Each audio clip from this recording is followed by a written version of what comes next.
je crois qu'on n'est pas verni par les circonstances de jeu. Depuis 2 matchs, on termine à 10. Voilà. Sur notre temps fort, on concède très très peu d'occasions, au même titre que le dernier match il y a une semaine. Très très peu d'occasions. Et sur le peu d'occasions qu'on on concède un but à 10. Un but d'ailleurs qui est hors jeu très largement. Hein, c'est impressionnant. Voilà, c'est vraiment. Il y a des fois dans le foot, il y a des circonstances, il y a des moments difficiles. Ça fait partie d'un parcours d'une équipe. Alors que voilà, on a la possession du ballon, on met en danger.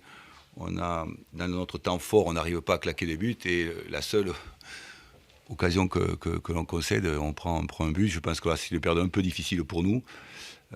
Surtout que ça fait 2 matchs qu'on termine à 10. Je crois que les circonstances sont vraiment en ce moment très défavorables. Comme d'ailleurs dans un championnat, elles seront aussi par le travail et par la constance, elles seront certainement parfois plus favorables. Mais là, ça fait 2 matchs, dont celui-ci, où les circonstances de jeu, ça fait partie d'ailleurs de notre sport. Hein. Les circonstances de jeu nous sont vraiment contraires. Quoi, voilà. Donc, malgré tous les efforts des joueurs, c'est assez compliqué, mais il faut accepter l'idée parce que c'est comme ça que ça se passe, la construction aussi d'une équipe. Quoi. Non, peu importe, je ne veux même pas discuter ça. Je ne veux même pas discuter.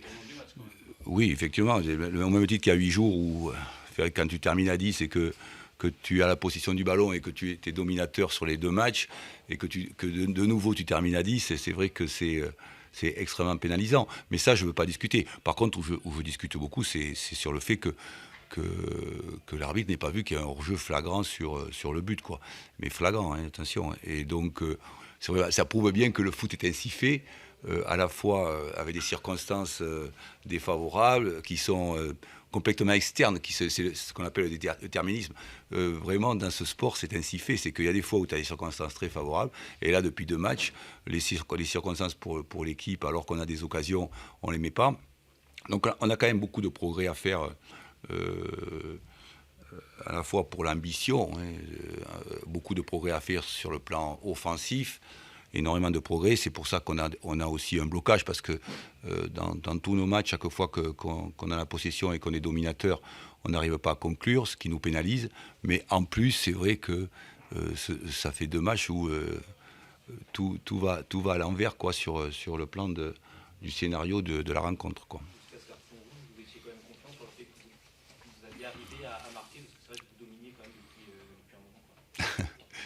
Pas tout à fait. Pas tout à fait, parce que notre gros potentiel à développer, nous, et c'est d'ailleurs pour pouvoir être parmi ceux qui prétendent à quelque chose dans les 6-7 premières places, c'est le potentiel offensif. C'est toujours le potentiel offensif, parce que pour défendre, n'importe quelle équipe au monde peut bien défendre au football. Il suffit de se mettre derrière. Mais par contre, pour marquer des buts, c'est autre chose.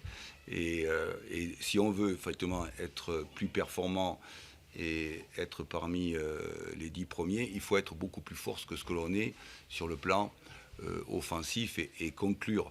Donc c'est d'ailleurs le travail, comme je vous le dis souvent, c'est le travail le plus lourd par rapport effectivement à notre temps fort dans la première mi-temps et les occasions qu'on a en deuxième mi-temps, que l'on ne conclut pas, ce qui pose problème. En plus, effectivement, ce qui est un peu gênant de terminer à 10. Mais là, je ne discute pas. Les arbitres, ils prennent les décisions ce qu'ils veulent. Où je discute plus, c'est de ne pas avoir vu qu'il y a un hors-jeu flagrant sur le but, quoi.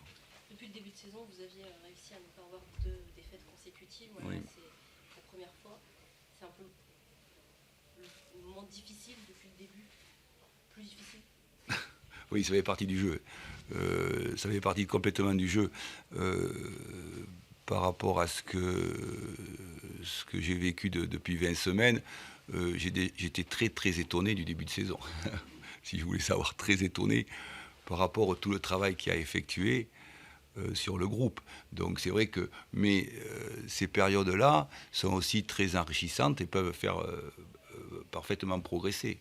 Au même titre que des fois, quand tu gagnes trop, pour un entraîneur, c'est pas forcément... pour les supporters, c'est bien, mais ou pour vous, les journalistes, c'est bien, mais pour les entraîneurs, des fois, ça pose problème. Mais ça fait partie du jeu, et c'est... à la limite, je préfère que, je vous l'ai déjà dit à vous, les Auxerrois, je préfère que ce soit maintenant pour construire le projet que dans 2 mois ou 3 mois. Voilà.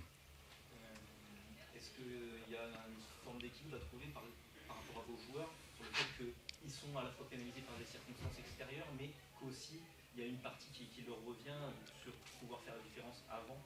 Est-ce qu'il y a un petit peu un équilibre là-dessus? Non, c'est pas un équilibre. C'est comment... c'est toute la science du football. Ceux qui sont devant en Ligue 2, en Ligue 1 ou en National, c'est ceux qui claquent des buts. Ceux qui marquent des buts, ceux qui sont capables de claquer des buts. Voilà, en premier. Parce que être capable de défendre, c'est à la portée de n'importe quelle équipe de régional. Il suffit de mettre le bus devant le... Mais si tu veux aller chercher les meilleurs, et c'est là le gros chantier, le gros travail, et c'est pour ça que les plus riches, eh bien, qu'est-ce qu'ils font? Ils achètent les meilleurs joueurs, ce qui ne marche pas forcément d'ailleurs, mais ils achètent les meilleurs joueurs pour claquer des buts. Comme ça, ils essaient de résoudre le problème de l'entraîneur. Ce qui ne marche pas forcément. Le football est beaucoup plus complexe. Mais c'est effectivement, depuis le début, le plus gros du travail pour pouvoir aller plus haut, quoi, effectivement. Mais c'est le travail de chaque entraîneur. Et comment tu claques des buts, sinon tu n'es pas en haut, c'est pas possible. Voilà. Bon, merci. Il y a Jean-Marc Furlan, l'entraîneur. Tout le monde, aux joueurs, au staff, aux dirigeants, et à vous, l'entraîneur bien sûr. Ouais, effectivement, ça fait du bien. On attendait depuis un moment. On ne peut pas dire que ce soit une victoire brillante. Il y a eu un fait de jeu qui nous a permis d'être en supériorité numérique et de pousser pendant quelques minutes le temps de marquer. Et puis après, on a... sur des situations comme ça, c'est difficile de faire preuve de beaucoup de sérénité, mais on aurait pu se créer plus de situations pour plier le match. Mais après, il y a un peu de fébrilité. Et puis, l'attente, je pense que les joueurs, ils avaient tendance à regarder le chrono. Donc, après, bien entendu, très, très satisfait de la victoire. Voilà, on court après depuis un moment à Gaston Petit, donc l'essentiel est fait. On revient dans des périodes classiques, c'est-à-dire match nul à l'extérieur, c'est bien, et quand vous le validez à domicile, c'est encore bien mieux. Et surtout que c'est la première. Ouais, bien entendu, on en avait besoin. Donc, autant après les matchs difficiles qu'on a connus, on n'est pas tombé dans la sinistrose. Autant là, on a gagné, c'est très bien, mais on ne va pas chanter pendant 3 jours, quoi. C'est très bien d'avoir gagné, c'est très bien. Après, c'est le fait de jeu qui nous a permis donc, de mettre ce but et la réussite à tourner en notre faveur ce soir parce qu'on n'a pas été bon. Voilà, tout simplement, on n'a pas été bon. Et il faut se contenter de la victoire. C'est très bien de gagner quand on n'est pas forcément brillant. Notre animation offensive a été défaillante. En première mi-temps, il n'y a aucune relation entre les 3 attaquants, même si le petit Chouaref a fait beaucoup d'efforts. Mais donc ça laisse présager de bonnes choses, j'espère, parce que le jour où ils seront dans des bonnes dispositions, j'espère qu'ils seront capables de faire des différences. Et un but complètement hors jeu, vient de nous dire Jean-Marc Furlan qui a revu les images. Après, il est validé, hein, mais... J'ai pas vu. Sincèrement, j'ai pas revu les images. Alors si c'est un but hors jeu, je suis malheureux pour Jean-Marc Furlan, mais on va le garder quand même. On va le garder parce que c'est quand même un but précieux et c'est tout un symbole que ce soit Yannick Mbonnet, notre capitaine, notre valeureux capitaine, qui en 2 semaines nous permettre d'attraper 4 points, puisqu'on le sait, on est défaillant sur notre anime off. On a des joueurs offensifs qui sont dans le doute et c'est bien que ce soit les leaders de l'équipe qui puissent aller arracher des points comme ça. Laurent Fortabit, TV. Ah oui, donc pour résumer, celle de la victoire était jolie ce soir. Ouais, on va, Dans la situation où on est, je pense qu'on peut être satisfait de ça, même si on regarde à court ou moyen terme, il faudra proposer autre chose pour glaner des points dans nos différentes rencontres. Avant de revenir sur le match avec Jean-Marc, je voulais vous poser une question concernant Opa sans compter. Ouais. Fracture, pas fracture du l'orteil Ouais. Alors sur la radio, apparemment, il y a un petit arrachement osseux, c'est pas terrible. Donc, mais j'ai quand même posé la question parce que quand j'ai eu l'information hier soir, on m'a dit entre 4 et 6 semaines. Mais j'ai quand même posé la question de savoir s'il pouvait jouer aujourd'hui parce qu'avec Opa, il est tellement surprenant ce garçon que là, il voulait reprendre demain matin. Donc, mais c'est impossible pour lui, donc on verra. On va se donner du temps et l'essentiel c'est qu'il se soigne bien. Et en parlant... Non. Et en parlant de blessés, je voudrais avoir une pensée pour Rémi Pillot, qui était absent ce soir, mais parce qu'il a subi une intervention chirurgicale hier et il faut surtout pas l'oublier. J'ai vraiment une pensée profonde pour lui ce soir. Ça s'est bien passé son intervention? Très bien, et donc il aura 2 mois d'arrêt, il sera sur les terrains normalement début janvier. Parfait, tant mieux.